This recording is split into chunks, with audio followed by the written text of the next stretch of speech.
എങ്ങനെയായിരിക്കണം ഒരു ഡ്രൈവർ എന്നുള്ളതിന് ഉത്തമ ഉദാഹരണമാണ് ഈ ഒരു വീഡിയോ. പല ആളുകളുടെ ഒരു തെറ്റായ ധാരണ എന്ന് വെച്ചാൽ വാഹനത്തിൽ കയറി വണ്ടി സ്റ്റാർട്ടാക്കി 100-120 വിടുന്നതാണ് ഡ്രൈവർ എന്നാണ് അല്ലേ. അങ്ങനെയുള്ള തെറ്റിദ്ധാരണയുള്ള പല ചെറുപ്പക്കാരും നമ്മുടെ നാട്ടിൽ നമ്മൾ കാണാറുണ്ട്. ആ ഒരു ഡ്രൈവറെ നിങ്ങൾ ശ്രദ്ധിച്ചോ? അദ്ദേഹം വാഹനം ഓടിക്കുന്നത് നിങ്ങൾ ശ്രദ്ധിച്ചോ? ആ ഒരു വാഹനത്തിന്റെ പുറകിൽ, ആ ഒരു ബസ്സിന്റെ പുറകിലായിട്ട് ഒരു വാഹനമുണ്ട്. ഈ ഒരു വാഹനം ഫ്രണ്ടിലേക്ക് ഓവർടേക്ക് ചെയ്യാൻ വേണ്ടി ശ്രമിക്കുന്നത് മനസ്സിലാക്കിയ ഡ്രൈവർ അവർക്ക് വരാവുന്ന വലിയൊരു അപകടം ഒഴിവാക്കുന്ന നിങ്ങൾ കണ്ടോ?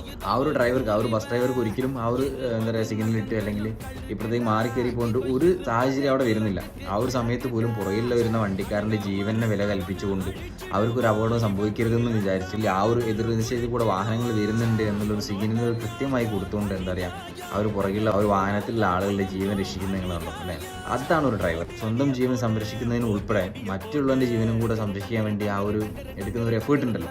അല്ലാതെ സ്വന്തം ജീവനും നോക്കാതെ മറ്റുള്ളവരുടെ ജീവനും നോക്കാതെ ഒരു ബോധവും ഇല്ലാതെ റോഡിലേക്ക് ഇറങ്ങി പോകുന്ന ആളുകളല്ല ശരിക്കുള്ള ഡ്രൈവർ. അവസാനം എല്ലാം കഴിഞ്ഞതിന് ശേഷം അദ്ദേഹം